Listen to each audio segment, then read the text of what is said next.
Have you ever paused, really stopped, to consider the sheer baffling mystery of your own mind, that undeniable fundamental fact of reality?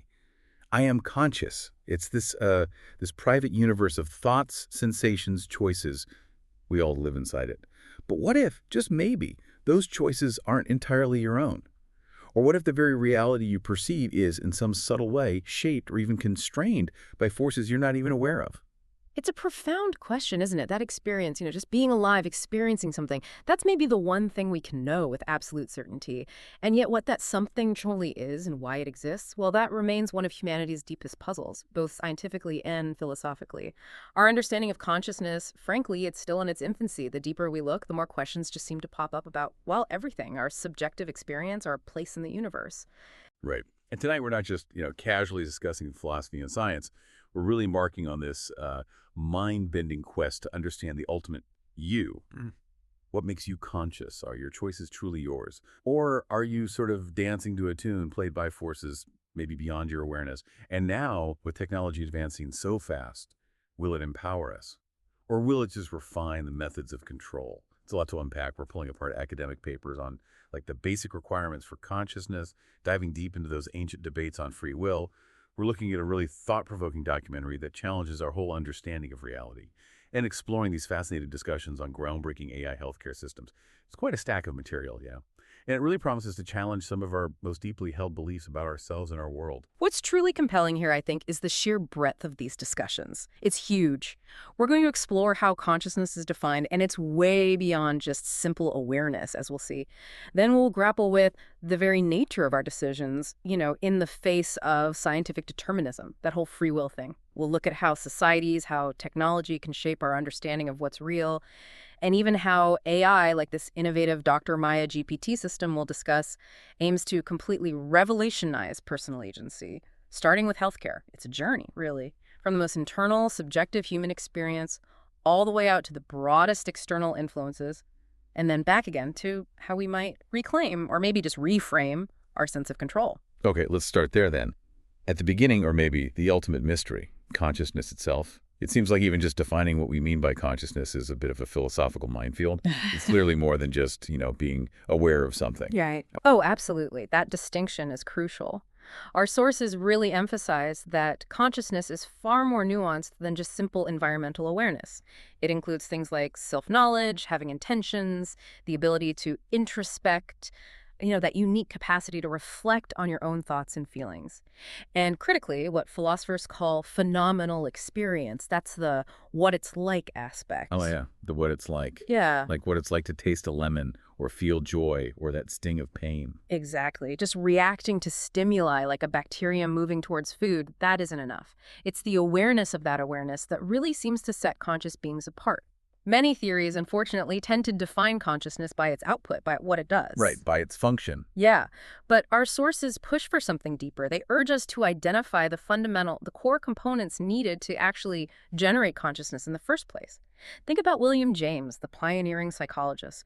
Over a century ago, he described consciousness as a stream. The stream of consciousness, yeah. I love that metaphor. It emphasizes its continuous flow, right? It's constantly shifting fringes of thought, the endless transitions from one idea to the next. It's not static, it's dynamic, always changing. Okay, so if it's this dynamic stream, and we're looking for these foundational building blocks, what does a conscious mind actually need to be capable of? What are the essential ingredients? Well, looking across the material, several critical requirements seem to urge. First, you absolutely need perception. That's the capacity to sort of approximate and interpret present reality through your senses, building an internal model of the world around you. Okay, perception. Got it. What else? Second, memory.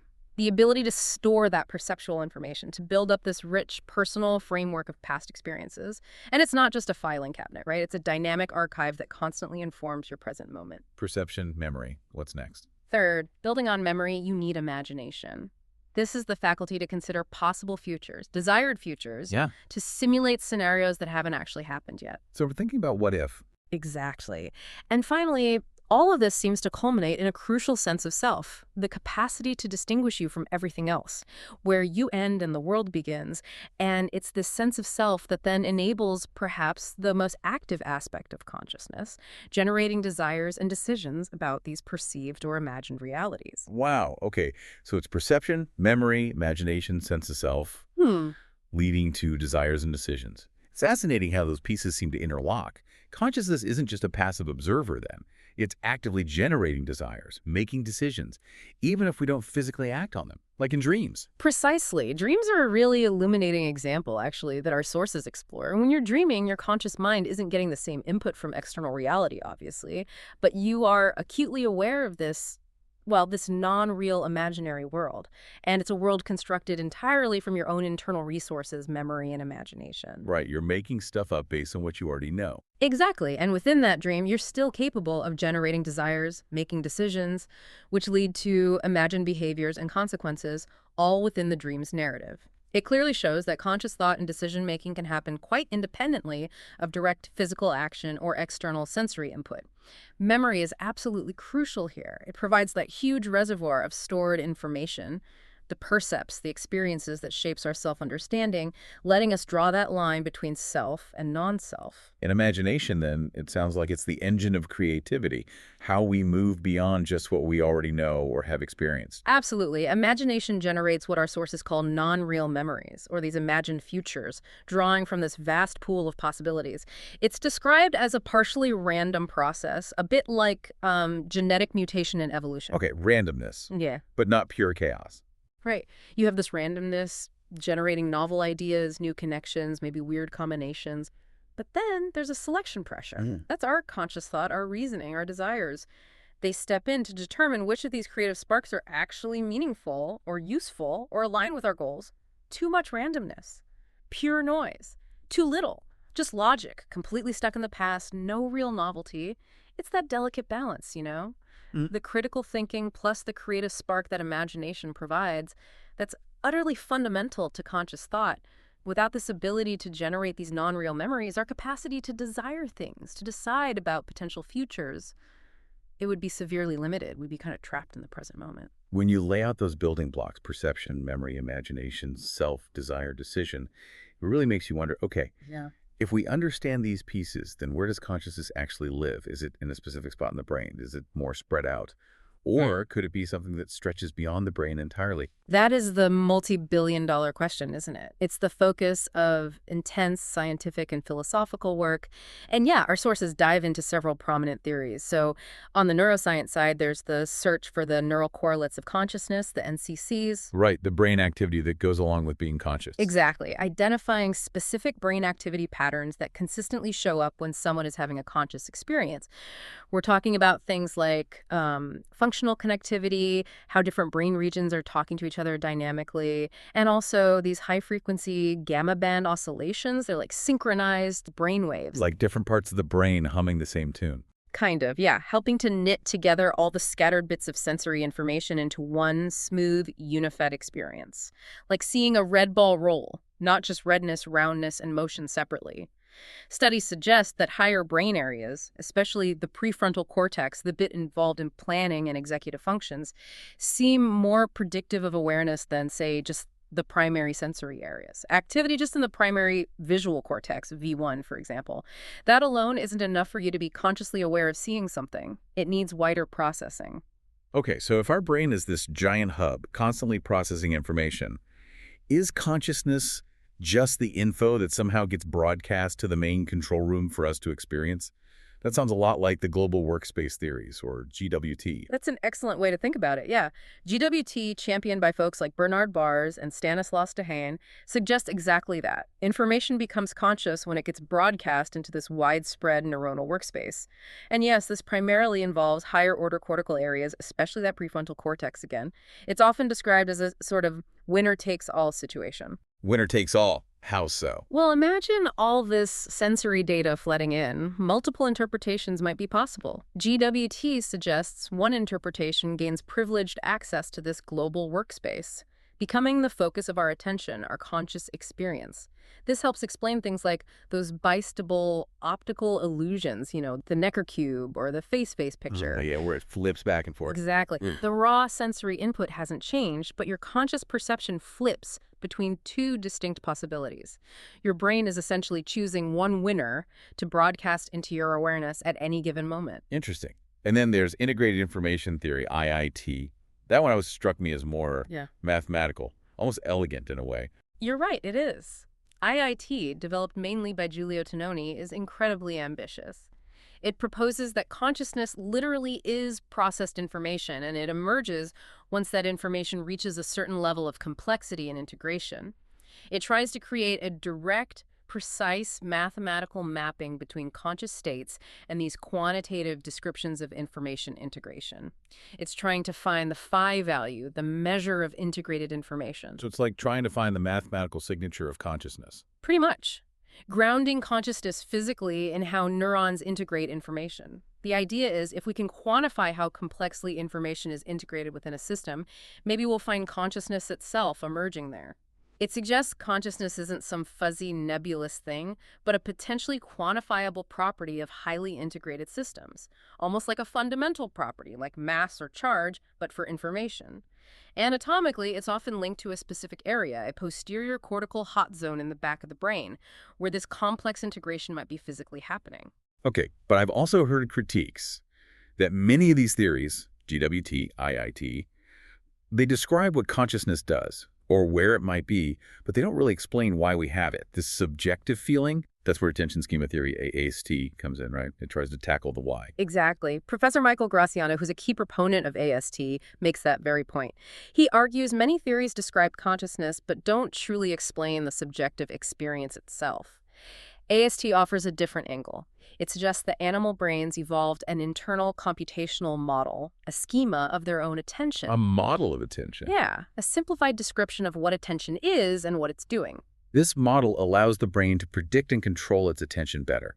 And AST proposes that it's this internal model, this description the brain creates of its own attentional state that leads us to believe we have this inner essence, this non-physical consciousness that focuses our attention.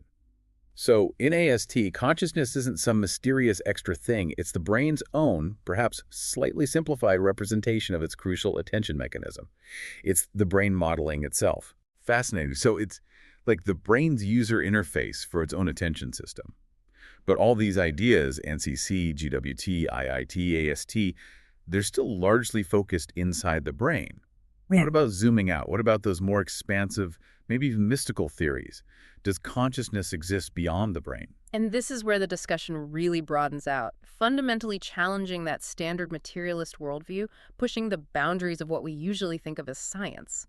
Our sources touch on concepts like panpsychism. This is an ancient idea, actually, but it's seen a resurgence. Panpsychism, meaning consciousness is everywhere. Essentially, yeah. It suggests consciousness isn't some special emergent property that only pops up in complex brains. Instead, it's a fundamental feature of reality itself, pervading the entire universe, existing even at the most basic levels of matter. As one philosopher provocatively put it, the world is awake. It's a radical idea. Definitely radical. What else is out there? Well, then you get into more speculative areas, like quantum mind theories. Some theoretical physicists argue that classical physics, Newtonian mechanics and relativity, just isn't enough to explain the holistic, unified nature of consciousness. They suggest that maybe bizarre quantum phenomena, things like superposition or entanglement, usually confined to the subatomic world, might actually be happening inside our brains, or somehow underpin consciousness itself. Theories like Oort-Shor, proposed by Penrose and Hameroff. Very controversial, those ones. Extremely controversial and largely unconfirmed by experiment. But they show how far scientists are willing to look for answers, even if it means venturing way beyond conventional physics. It highlights the depth of the mystery. So these theories are really suggesting consciousness might be more than just a side effect of brain activity. It could be something far more fundamental to existence itself. Precisely. Some philosophers and scientists take it even further. They propose that consciousness might actually be the intrinsic interior nature of reality itself, the absolute ground of existence. Some argue that without consciousness, nothing would exist, essentially flipping the script. Consciousness is primary, matter is secondary. Wow. That completely turns materialism on its head. It does. It suggests consciousness isn't just an emergent property of complex matter like the brain, but possibly more fundamental to existence itself. Echoes of this can be found in some ancient philosophies and even interpretations of modern physics. Yeah? And then you have anecdotal reports, things like near-death experiences. Ah, NDEs, where people report awareness when their brain has supposedly shut down. Exactly. People recounting vivid, coherent experiences, awareness, memories, seeing things, sometimes when their brain activity, measured by EEG, was flatlined. Now, these are purely anecdotal, obviously, and subject to many interpretations and skepticism, but they continue to fuel that intriguing possibility. Could consciousness exist, at least in some form, beyond the physical functioning of the brain? It keeps the question wide open. Okay, so if consciousness is this profound, maybe even fundamental internal experience, it immediately throws us into one of humanity's oldest, most unsettling debates. How much control, how much agency do we actually have over it? Are our choices truly ours? Or, when you dig into the science, is our path kind of already laid out? Where do you even begin to untangle that massive question? It's the ultimate question of self-determination, isn't it? The core of the debate pits free will against determinism. Free will. Well, it's generally defined as the capacity of conscious agents like us to choose a future course of action from several genuinely available physical alternatives. So real options, not just the feeling of options. Right. It implies the ability to deliberate, to choose your next mental contents, your thoughts, your intentions before you act physically. If you can't choose your thoughts, is the action really free? Then, in the other corner, you have causal determinism. This is the scientific thesis, essentially, that the future is entirely determined by the past, plus the unwavering laws of nature. Like cosmic dominoes falling. Exactly. Given the precise state of the universe at one moment and all the physical laws, only one future is truly possible. Think of Laplace's demon, that hypothetical superintelligence knowing everything about the past. It could predict the future perfectly. So the dilemma is stark. If everything, including our decisions, is just another effect in a long chain of causes, can we truly choose? Or is that powerful sense of choice just a very convincing illusion? It certainly feels like those two ideas, free will and determinism, are just fundamentally incompatible. How do people try to square that circle? Or do they just say, nope, can't have both? Well, that leads us right into the different philosophical camps. And it forces us to ask, how exactly do we define a free action? Is it just not being chained up? Or does it need some ultimate uncaused spark? Plus, you have that tricky scientific data, like brain activity, apparently starting before we feel like we've decided, that really complicates our intuitive sense of being in charge. Right, the Libet experiments and things like that. Exactly. So broadly, you have two main perspectives on whether free will and determinism can mix. First, there's incompatibilism. This view says, nope, they cannot coexist.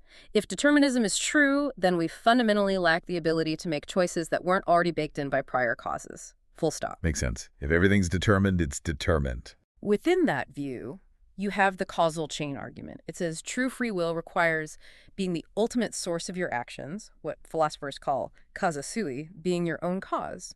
If all our choices are ultimately caused by factors totally outside our control, genes, environment, the Big Bang, whatever, then free will, in that ultimate sense, is impossible. Now, within incompatibilism, there's a position called libertarianism, the metaphysical kind, not political. Libertarians believe we have free will, so they must reject determinism. They try to reconcile free will with indeterminism. Indeterminism, like randomness, quantum weirdness. So appeal to that, yeah. Maybe quantum randomness at the subatomic level provides a necessary elbow room for genuinely uncaused choices to bubble up. Others posit something non-physical, like a mind or soul that can step outside the physical chain of cause and effect and initiate actions freely, though that raises its own set of problems, obviously. Okay, so that's incompatibilism. Free will and determinism are enemies. What about the other side? Compatibilism. That sounds like they're trying to broker peace. You could say that. Compatibilism argues that actually free will and determinism can coexist. They aren't necessarily contradictory. Early proponents like Hobbes and Hume suggested that freedom of action simply means doing what you want to do without external coercion, even if your wants themselves are determined by prior causes. So if I wanted coffee and nobody stops me from getting it, that's free will, even if my wanting the coffee was determined by my biology and habits. According to classic compatibilism, yes. It focuses on freedom from external constraint rather than demanding some ultimate uncaused origin for the desire itself. There are more modern variations too. The reasons responsive view, for instance. It says free will involves being sensitive to rational considerations. Your choice is free if, had there been good reasons not to choose it, you would have chosen differently.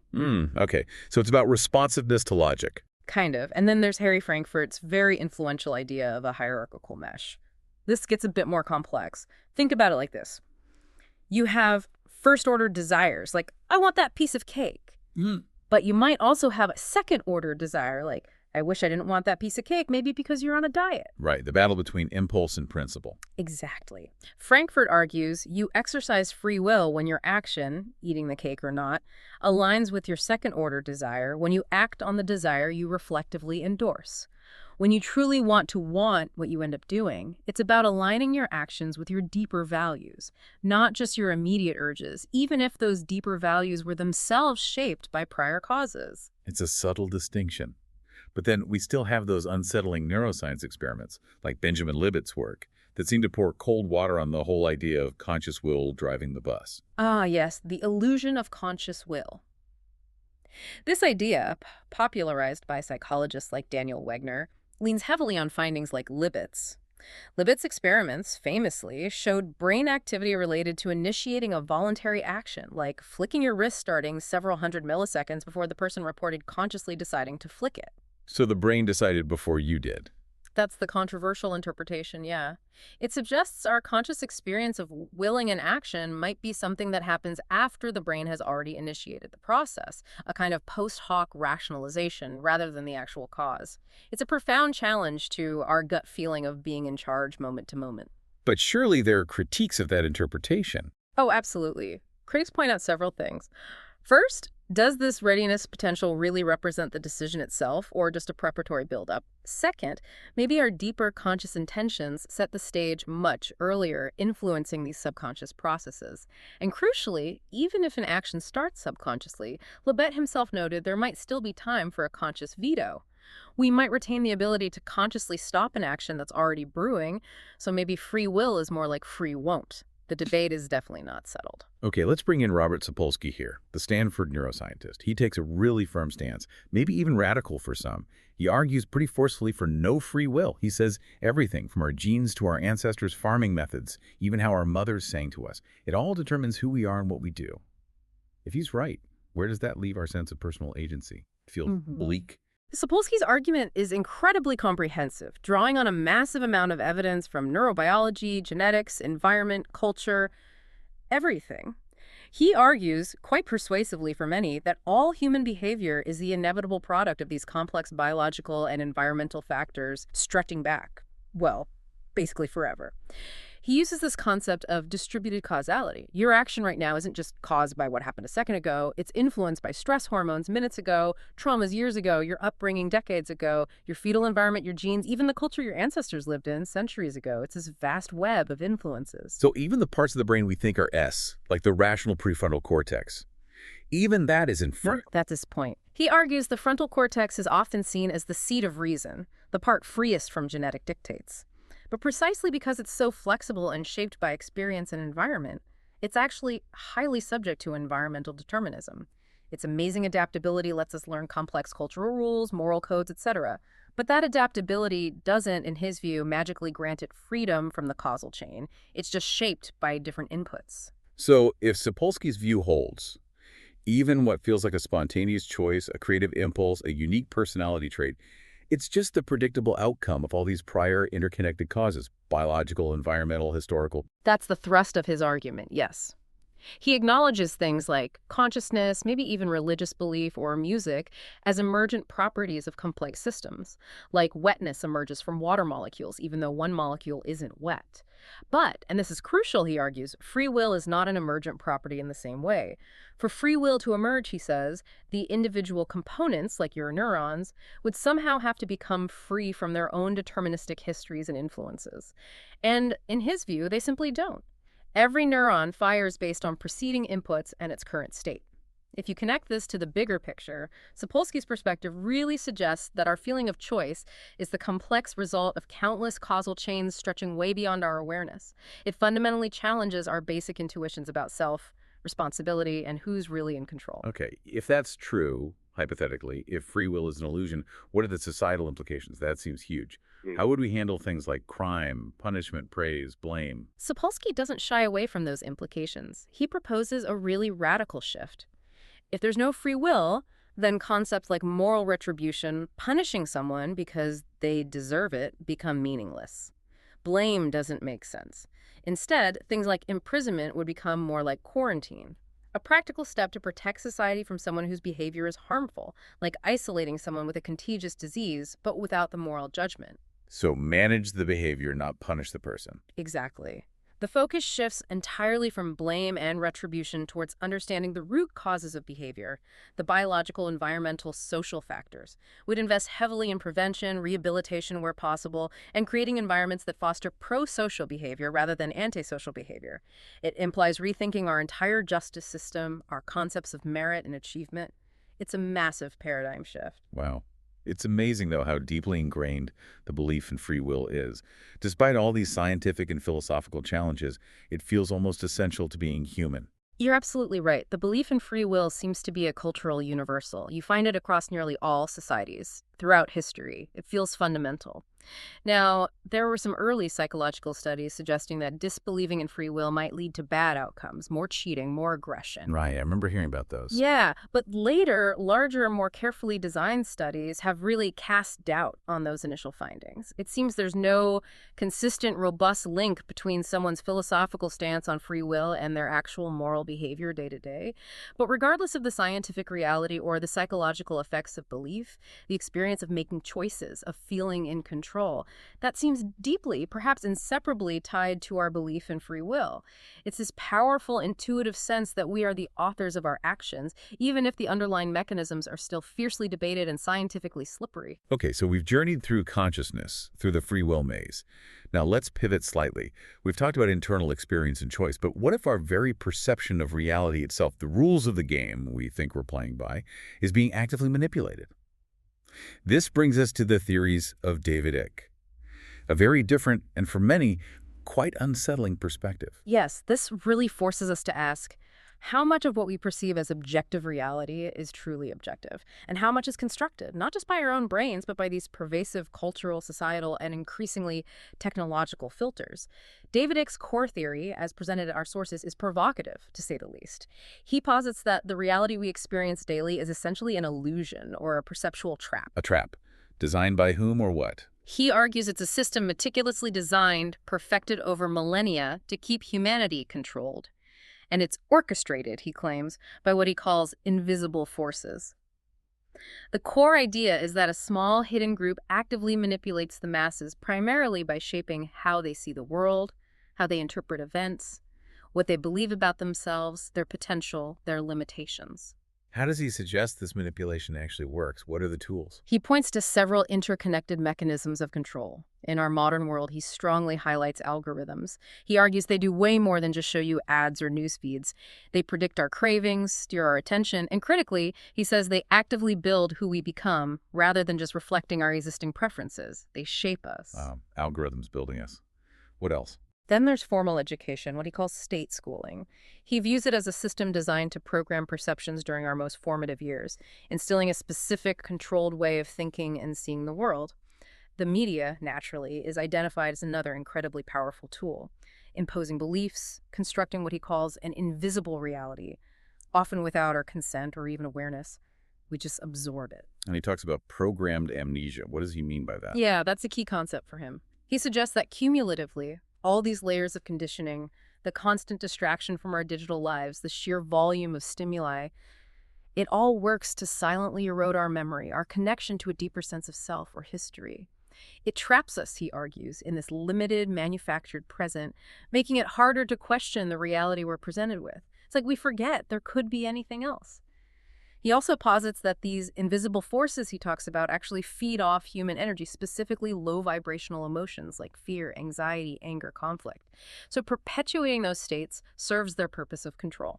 That's a deeply conspiratorial view, obviously, and very controversial. But putting aside the invisible forces for a moment, the idea that algorithms, media, and education shape our perception, that part resonates with more mainstream concerns too, doesn't it? It absolutely does. Concerns about filter bubbles, media bias, educational agendas, the psychological effects of social media. These are widely discussed. IC takes these concerns to an extreme, weaving them into a much larger hidden narrative of deliberate ancient control. But the underlying point that our perception is malleable and influenced by external systems is something many people grapple with. So if reality is a program, according to Ick, then awakening means breaking free from these control cycles. It's about questioning everything, reclaiming your identity, using your attention consciously. It loops back to that core idea of personal control, doesn't it? Precisely. From his perspective, the path to awakening is a radical, conscious shift. It starts with questioning everything, rejecting blind acceptance of authority or narratives, actively seeking out information that challenges the status quo. It means recovering discernment, that ability to critically assess information to sense what rings true, rather than just passively consuming whatever you're fed. It involves recovering your identity, recognizing how your authentic self might have been fragmented or buried under layers of conditioning and distraction. Who were you before the world told you who to be? And he says memory and attention are weapons. How so? He suggests that by consciously using our attention, by pausing, observing our automatic habits, recognizing the trance of constant digital distraction, we can start to break the spell. He even mentions simple practices like conscious breathing as a tool to anchor yourself in the present moment, to step outside the programmed stream of thought. Memory, in this sense, is about remembering who you truly are beyond the conditioning. Attention is the tool you use to stay present and make conscious choices, rather than reacting automatically. These ideas about control, manipulation, and the struggle to break free, they really echo the historical fight for liberty and freedom, concepts societies have built legal frameworks around. They absolutely do. It's a fascinating connection. If you look at the bigger picture, the very concepts of civil liberties and freedom were developed precisely to counter the kind of top-down control and manipulation it describes, whether from a state or other powerful forces. Civil liberties, freedom of speech, assembly, religion, the press are defined as freedoms from oppressive restrictions by authority. They act as explicit restraints on power. Right? They protect the individual from interference. Exactly. That's often called negative liberty, freedom from external obstacles. Then there's positive liberty, which is more about the freedom to achieve self-realization, requiring society perhaps to provide conditions like education or healthcare. But the core idea, especially with negative liberties, is to carve out a sphere of individual autonomy, critical thinking, and action that is protected from undue influence. They're essential for democracy, for protecting minorities, for allowing dissent. These legal and philosophical frameworks stand as a direct counter-narrative, a societal commitment to safeguarding individual agency against the very kinds of pervasive control it theorizes about. Okay, so we've explored consciousness, free will, and these grand theories of external control. Now let's bring technology back into the mix, but maybe from a different angle. Could technology, specifically AI, actually be a tool for empowerment, helping us regain control in certain areas? This leads us to a really tangible, real-world example. Dr. Maya GPT, an AI healthcare system developed by Dr. Katyali Srivatsa. And this wasn't just an academic exercise, it came from his own intense personal experiences. Yes, Dr. Srivatsa's personal journey is quite central to the story of Dr. Maya GPT, and it connects to some of these themes of challenging established systems. He describes experiencing significant trauma and rejection, feeling pushed to the edge by established medical bodies. He names the General Medical Council, the British Medical Association. And crucially, he states this wasn't due to, say, incompetence, but because he was actively trying to fix a broken system, pointing out flaws he saw in healthcare. So he felt the system itself was the problem, and he faced resistance for trying to change it. That's his perspective, yes.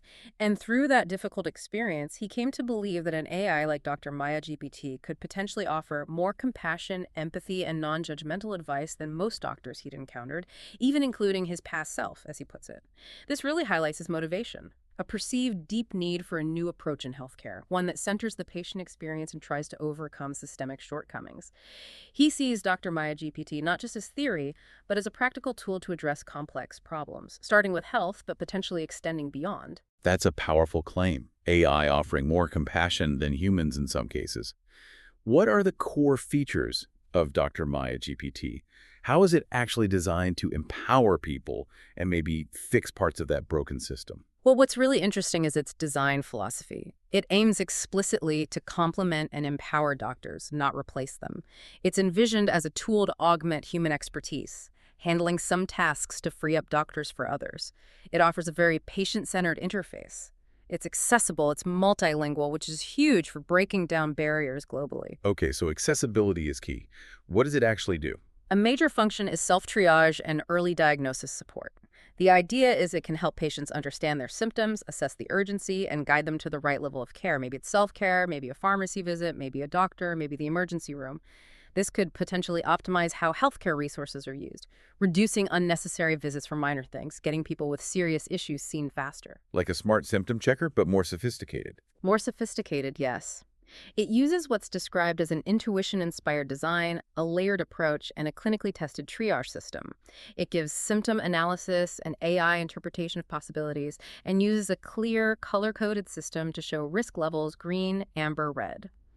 It also integrates large language models like ChatGPT to stay updated with the latest medical research, acting as a constantly evolving knowledge base. And the empowerment part comes from. It comes from several places. Reducing the fear and uncertainty that often comes with unexplained symptoms, encouraging people to seek help earlier if needed, helping individuals understand their health better, making them more active participants in their care. Plus, it's designed to be highly cost-effective by potentially reducing unneeded consultations and tests, easing the burden on both individuals and healthcare systems. And there's a strong emphasis on its potential role in pandemic preparedness, offering rapid, scalable assessment. So it sounds like it aims to make healthcare more efficient, more personalized, more accessible, giving patients more understanding and maybe more control in navigating their health. But as with any powerful AI stepping into such a critical, sensitive field like health, there have to be major considerations, right? Potential downsides, ethical questions. Oh, absolutely. Those are front and center. Our sources mention that critical issues like AI hallucinations, the AI making things up or giving confidently wrong information, are a major concern being actively worked on. Also, data privacy is paramount. How is sensitive patient health information protected? And liability. Who's responsible if the AI gives bad advice or misses something critical? The patient. Yeah, The developer, the doctor who uses it. These are huge legal and ethical hurdles. definitely. And what about the impact on doctors and nurses themselves? That's another massive piece. The rise of tools like this necessitates a big shift for medical professionals.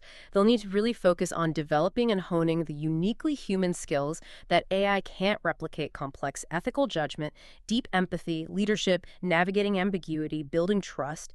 And they'll need to learn how to use AI effectively and judiciously as a tool, not just rely on it blindly or reject it outright. So it seems it's not really a question of if AI will profoundly change healthcare, but how everyone adapts. And what happens if the medical community or society resists this kind of change? The sources suggest the consequences of resisting or failing to integrate AI thoughtfully could be pretty significant. You could see a worsening of the existing strains on healthcare systems, longer waits, more delays, potentially worse outcomes, especially as new challenges like antibiotic-resistant infections keep emerging and systems are already stretched thin. Resistance would also mean slower progress towards more cost-effective care, keeping healthcare burdens high, and perhaps starkly, individual doctors might risk becoming obsolete or marginalized if they don't adapt to using these powerful new tools. The key, according to the developers, is ensuring these systems are ethically grounded, aligned with patient-centered principles, building trust, and hopefully reducing the potential for the kinds of systemic abuses or neglect that can happen now. Dr. Maya GPT's stated aim is very much about enhancing patient autonomy and dignity, giving clarity and support, ultimately putting more control back into the patient's hands. Okay, let's try and weave all these threads together now. It's been quite a journey. We've got the deep mystery of consciousness, the fierce debate over free will, these unsettling theories of external manipulation, and now the rise of potentially empowering AI tools. It feels like a really complex, layered web we've uncovered, doesn't it? How do all these seemingly disparate pieces, from neurons firing to cosmic theories to AI algorithms, connect back to our fundamental sense of agency, of being in control in our own lives? It is a complex web, and the connections are fascinating, sometimes paradoxical. We started right inside, with consciousness defining our subjective reality, that private universe each of us inhabits. But then, immediately, the question of free will pops up. Neuroscience, like Sapolsky's work, casts serious doubt on our intuitive sense of control from within. Are we really driving, or are we passengers in our own biology? Then you layer on the external perspective, like David X theories, suggesting that even our perception of reality, the very lens through which we view the world, might be actively manipulated from the outside by media, education, algorithms, forces shaping our beliefs and sense of self, often without us realizing it. And fear seems to play a role in both the internal and external pictures. Yes, fear is an interesting link. Internally, neuroscience shows how fear responses are deeply wired, often subconscious processes affecting our decisions and physiology. Externally, theories like Ix propose that fear is deliberately used as a tool for control. Fear of scarcity, fear of punishment, fear of the other, to keep people compliant and prevent them from questioning the system. It suggested that our conscious thoughts can certainly alter feelings like fear. But these theories focus on how fear might be exploited on a mass scale. It's this constant interplay between our internal states and external pressures. So it's like we're caught in this perpetual push and pull. Internal biological determinism on one side, potential external manipulation on the other, and our conscious sense of self and choice somewhere in the middle, trying to navigate it all. And now AI, like Dr. Maya GPT, enters this arena, offering tangible empowerment, but maybe also introducing new dependencies or forms of influence. Exactly. If we try to connect it all, the thread running through everything, understanding consciousness, grappling with free will, navigating manipulation theories, evaluating AI tools, is this profound, persistent question of human agency. Dr. Maya GPT is a powerful example of technology designed explicitly for personal empowerment, aiming to give individuals more clarity, knowledge, and control, specifically within the often confusing and intimidating healthcare system. It offers a potential way to reduce fear and uncertainty around illness. So contrast with the ick view. One suggests external control over perception, the other aims for empowerment within a system. Precisely. Dr. Maya GPT aims to enhance individual agency within the healthcare domain. It represents a constructive technological approach to a specific set of problems. Meanwhile, the broader human quest for freedom and civil liberties, those principles enshrined in constitutions and philosophies worldwide, provides the essential counter-narrative and framework for resisting undue influence, whether it comes from a government, a corporation, or even the subtle nudges of an algorithm. These principles are society's attempt to guarantee that space for individual self-determination. It really feels like the ultimate deep dive, then, isn't just into these external sources, but into ourselves. Understanding the mechanisms, internal biology, external influences that shape us. Maybe that's the first, most crucial step towards any kind of genuine self-determination. I think that's a really insightful way to put it. And interestingly, even someone like Sapolsky, who argues strongly against free will, offers a practical takeaway along those lines. He suggests we can observe our own machineness. We can become aware of the distributed causality behind our actions, understand the influences, the levers acting on us, and by understanding those levers, maybe we can learn to consciously intervene, to nudge our own behavior in desired directions. This requires cultivating skepticism, engaging in critical reflection, questioning our automatic impulses, especially, as he notes, when we're tired, stressed, or under pressure. So self-awareness becomes the key. It seems paramount, this internal self-awareness, this commitment to critical thinking and conscious questioning. It becomes absolutely essential in a world where both our internal biology and these vast external information ecosystems are constantly trying to shape our decisions, often below the radar of our conscious minds. It's about actively engaging with the forces that form us rather than just passively letting ourselves be formed. Wow. What an incredible and honestly somewhat overwhelming journey we've taken tonight. We've gone from the deepest philosophical questions about consciousness itself through the minefield of the free will debate into these really challenging theories about how our perception of reality might be shaped or manipulated. And finally, we looked at cutting-edge AI tools like Dr. Maya GPT, designed specifically to empower us, at least in critical areas like healthcare. It's been a huge sweep, looking at the forces defining our inner and outer worlds and our real place within them. It really has. And this exploration, I think, powerfully highlights that our understanding of who we are, how much choice we have, and what reality even is, well, it's far from settled. It's deeply contested territory. The fundamental nature of consciousness remains largely a mystery. The true extent of our free will is constantly under scrutiny from both science and philosophy. And the influence of external forces, societal, technological, on our perceptions is a stark, continuous reminder that we need critical awareness and active discernment now more than ever. So as we wrap up this deep dive, here's something to really mull over. If consciousness is the very gateway to all value and meaning in your life, and if your intuitive sense of free will is constantly being questioned from all sides, what does it truly mean for you to be in control of your own destiny when so many powerful forces, both seen and unseen, internal and external, might be subtly or not so subtly guiding your path? That really is the core challenge, isn't it? Is the ultimate goal, as some might suggest, just to find the right system, the right tool, the right authority, and basically stop thinking. letting it provide the solutions, whether it's for health, finance, or anything else? Or is true empowerment found somewhere else? Is it found in deliberately cultivating that critical discernment, that deep self-awareness, that relentless questioning? We talked about the tools needed to actively navigate this increasingly complex reality for ourselves. Perhaps the answer isn't about finding one single definitive solution or controller. Maybe genuine agency lies in the ongoing, conscious process of questioning, reflecting, and choosing for ourselves, day by day, moment by moment, actively shaping our own understanding and actions, even when faced with these profound and pervasive internal and external influences.